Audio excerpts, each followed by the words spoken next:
So just picked up this Corsa from the main dealers for scrap money. The reason being, Pete, do you want to start it so I can show the people what it sounds like? The reason being, it's a 2008 with 75,000 miles on. The reason we got it for scrap money is because, please start that. It's alright, Pete, he's shredded off, mate. So, I thought that's timing chain, but Pete thinks it's water pump. Now, there's lots of, we've just been seeing if we can see any play in it at all, but the quickest way to determine is we'd either way would have to do the belt, is literally just cut the belt. We're going to cut the belt and then we're going to see what we think it is, because if I cut the belt and the noise stops, Pete's right, it's a water pump. If the noise doesn't stop, it's still the timing chain. So belt off, that runs the water pump and the alternator and all that good stuff. I'll say either way it's going to have to be replaced if we do the work. Right, Pete, start it up. Oh, Petey was right. It is in fact the water pump, which means it's nowhere near as big a job as we thought it might be. So we'll get a water pump on there. There was small amount of timing chain rattle when it started, but that's okay for this age of vehicle. Obviously we've got a leaking oil pressure sensor, which these do all the time. Sprays oil everywhere. That needs to be done. So yeah, we obviously do need a belt as well now, but I think we would replace that with a new one anyway. But that's the quickest way to diagnose whether we've got an issue with the chain or with the water pump. So we can now turn this into some cash. I think done up with a new MOT on it, it's probably 1995. So we've got some work to get done first though. We don't know what else it might need for the MOT. Now let's talk about this little blighter. Not really necessarily a Fiat issue, just a comment on the way cars are now. Talk about a throwaway society. So our little Fiat here now, to get through its MOT, all it needs is a centre bearing for the prop shaft. So that is the bearing that sits in the middle of the car, just here, to support the prop shaft that runs front to the back on the four-wheel drive system. That bearing was about 50 quid. And I thought, we'll get it here, we'll split the prop shaft, put it on, away we go.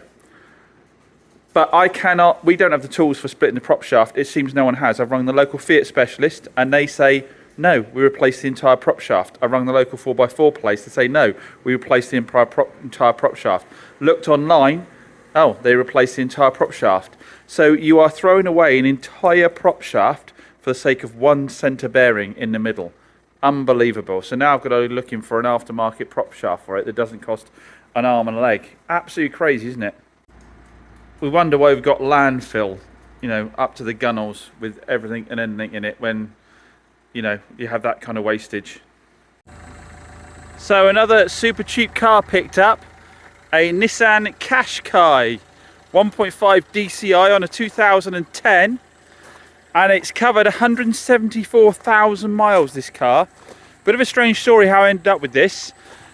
The customer came by the, I'm yelling because Pete's hoovering, came by the unit because the local We Buy Any car is closed down at Barnstable. So the nearest one from us is Taunton. They didn't want to have to drive all the way down to Taunton after they'd been gifted a car locally by a family friend. So they were gifted a Zafira with a lot lower mileage on it, a lot newer.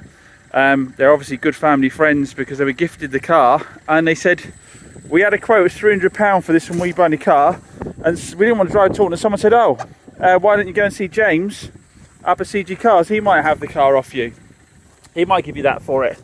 Now, 174,000 miles, bodywork wise, I didn't show you that. Bodywork wise is pretty good. There's scrapes on the front bumper and on the arch here. The rest of it's pretty good. Like I say, this thing here can be bolted back in again. These come off all the time on the Qashqais, needs to be bolted back on. Some lacquer peel across the back there. But it's a super cheap car, isn't it? MOT's quite long on it, and it has a full service history. I mean, like 100% full service history. When's the MOT run till? MOT runs till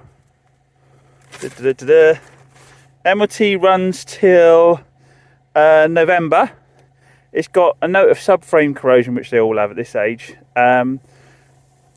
Suspension arm corroded and wiper blade defective, so not really an awful lot at all, to be honest. Nothing that a bit of wire brushing and some Schultz wouldn't deal with, but it's got 100% full service history, including a cam belt not so long ago, and because they had problems with it, they had an EGR delete. So that's one of the problems taken away from it.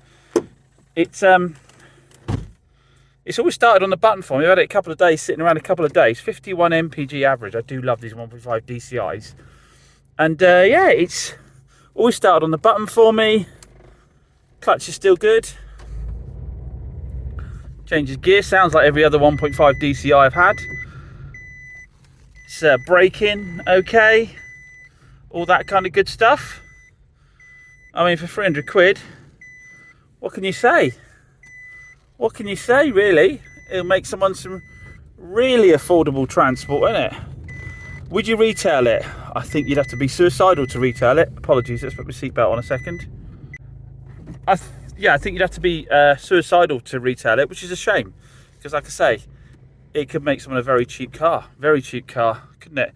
And I'm sure, like I say, with the cam belt done and the EGR delete and an MOT that reads like that, it'll probably be reliable enough. But there's no way of me selling this car without it falling under the 6 Months Consumer Rights Act. And that is an absolute time bomb, because I've just literally been on one of the forums on Facebook looking at people's complaints about car companies, and somebody was saying how a car dealership needed to be called to account for a problem they'd had with their car that they bought 13 months ago. 13 months ago. That's the kind of attitude you're dealing with. If you ever sell one of these cars, you have to be, to the public, you have to be incredibly selective as about who you sell it to. For example, I put up the Qashqai over there, the other one with 130,000 miles on a 2011. I put that up at the weekend, and cheap car, I think I put up at £2,500, something like that. And I've been inundated with people want to knock £500 off the price. And you know, they're also the people that are going to come back when there's a squeak or a rattle as well. And why someone thinks you can knock 500 quid off a £2,500 car, I do not know. Absolute nutters.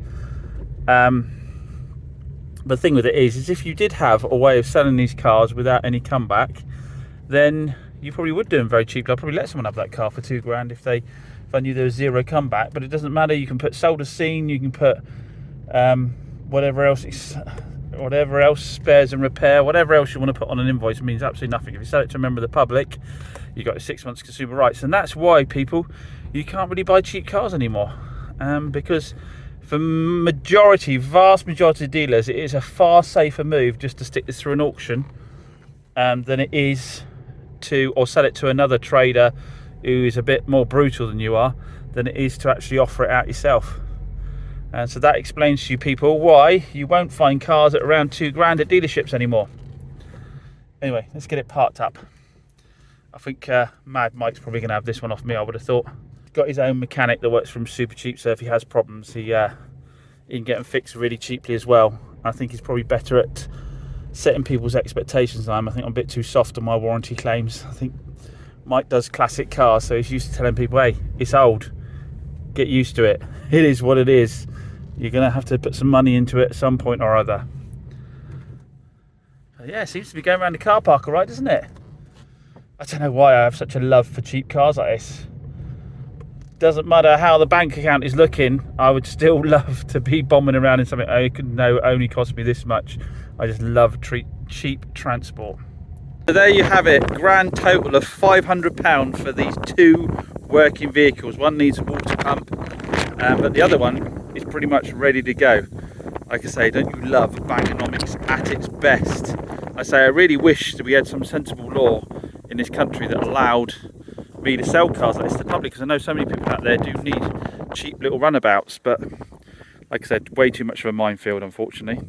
Interesting news about the We Buy Any Car closing locally. Perhaps I should be doing an advert in the local area to say that I buy cars and pick up all the business that would have gone to We Buy Any Car in Barnstable.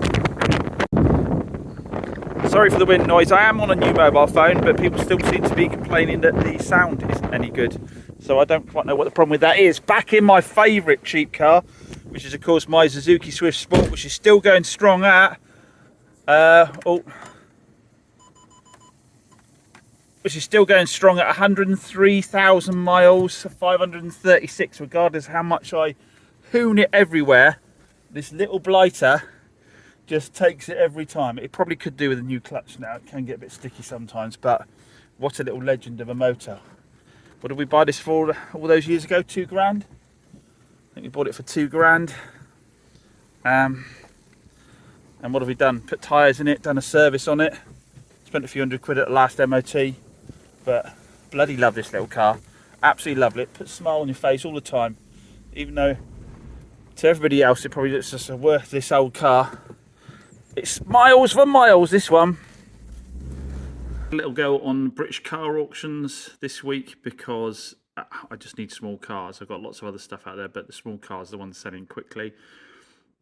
Oh, we can have a quick look actually. I'll show you the two I won. Suzuki Swift on a 2012 with 91,000 miles on, as a Nissan Note 1.4 with 77,000 miles on. I love a Nissan Note 1.4, super reliable cars.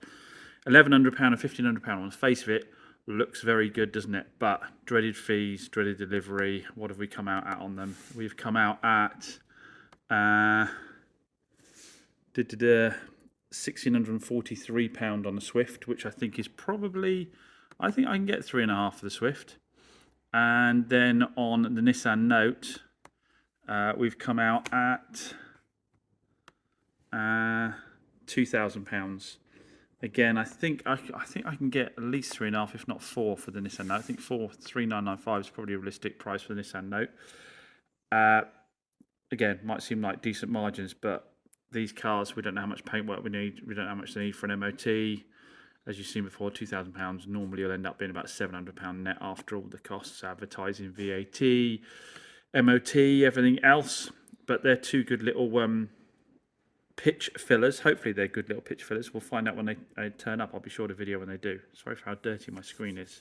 To show you a few other lost proxy bids. 2012 Citroen 1 VTR, £1,450. That seems a lot of money. That's 2.5k car, I think. Might do 3k, but after your fees you're at 2k. Plus you got it back, you've been left with about 800 quid. VTR on a 2011 850. That was too much. I bid 575. A 63 plate Z-Tech with low miles, bid 1,500 for 2.2. And then Chevy Spark, my bid was 475. It says that final bid was 475, so that probably means the first come first basis. So somebody else bid the same as me on that, which is a shame. I do like a Chevy Spark. They normally tend to be good, little reliable cars. Captiva was a good low mileage one. And then it says here that your bid for this lot has expired. I don't know what that means. So I didn't do badly with those other cars. Some of these prices, you know, you can see they were sort of £400-500 more than I was willing to pay. Does make you wonder what's wrong with the 201, doesn't it? It always does when you win something, but the price is still high for little cars. I love to show this because you always get those comments where people seem to think that we get cars for absolute pittance and make fortunes on them. You can see all of these cars. That's probably a 2.5. That's probably 2. That's maybe 3.5, something like that. That was going to be 2. So £1,500 margin, but then I say add the fees on top. So you're now looking at £2,000 for that. You're looking for like £1,300 for that. 2.6, 2.7 on that. Plus you've got deliveries on top. Eats into it all very, very quickly. No one is stealing these cars. No one's getting these cars for free. Don't forget the latest Chops Garage raffle is now live. You can win this 2015 Ford Fiesta ST for just £1.